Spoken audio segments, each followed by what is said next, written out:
মাধ্যমিক ও উচ্চ মাধ্যমিক পরীক্ষার কৃতী ছাত্রছাত্রীদের সংবর্ধনা দিলেন মুখ্যমন্ত্রী শুভেন্দু অধিকারী।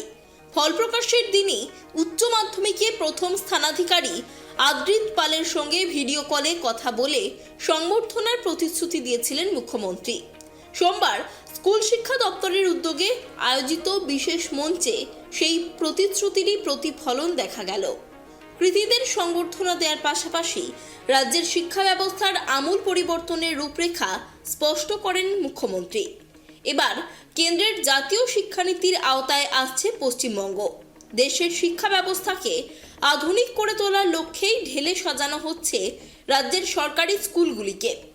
সিলেবাসের আধুনিকীকরণ থেকে শুরু করে স্মার্ট ক্লাসরুম চালু, একাধিক বড় পদক্ষেপের কথা ঘোষণা করেন তিনি।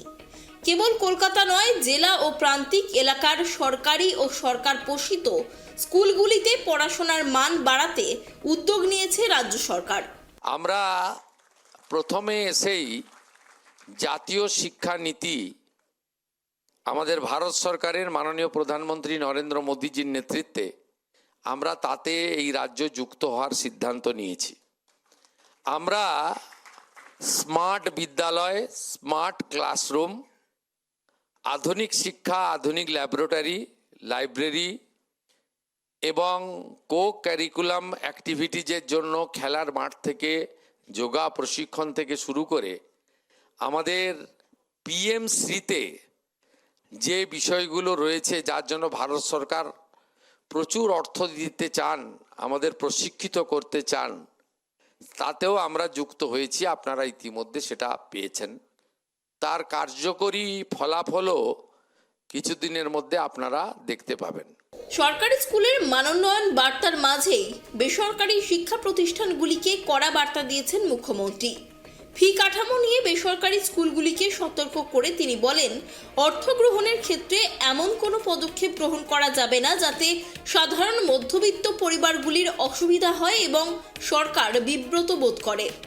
একই সঙ্গে পড়ুয়াদের মূল্যায়নের ক্ষেত্রে বেসরকারি স্কুলগুলিকে আরও বেশি যত্নবান ও সংবেদনশীল হওয়ার পরামর্শ দেন শুভেন্দু অধিকারী।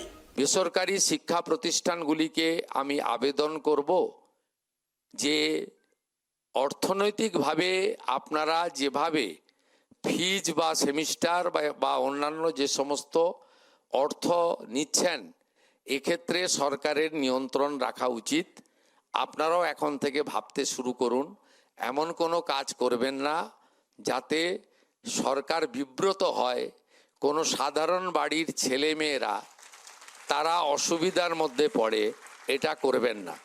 দ্বিতীয়ত, বেসরকারি শিক্ষা প্রতিষ্ঠানগুলিতে ভর্তি খুব সহজ, মূল্যায়ন এবং কৃতকার্য হওয়া আরও বেশি সহজ। দয়া করে মূল্যায়নের ক্ষেত্রে একটু সঠিক যত্নবান হন। মেধা অনুযায়ী তার মূল্যায়ন হওয়া দরকার রয়েছে। জাতীয় শিক্ষানীতি কার্যকর করার মাধ্যমে রাজ্যের শিক্ষাক্ষেত্রে এক নতুন যুগের সূচনা করতে চাইছে সরকার। তবে একদিকে সরকারি পরিকাঠামো উন্নয়ন আর অন্যদিকে বেসরকারি স্কুলের ওপর রাশ টানা, এই দুইয়ের ভারসাম্য রাজ্য সরকার কিভাবে বজায় রাখে সেটাই এখন দেখার। ক্যামেরায় সূর্য শঙ্কর অধিকারীর সঙ্গে দেবযানী সরকারের রিপোর্ট, কেটিভি বাংলা।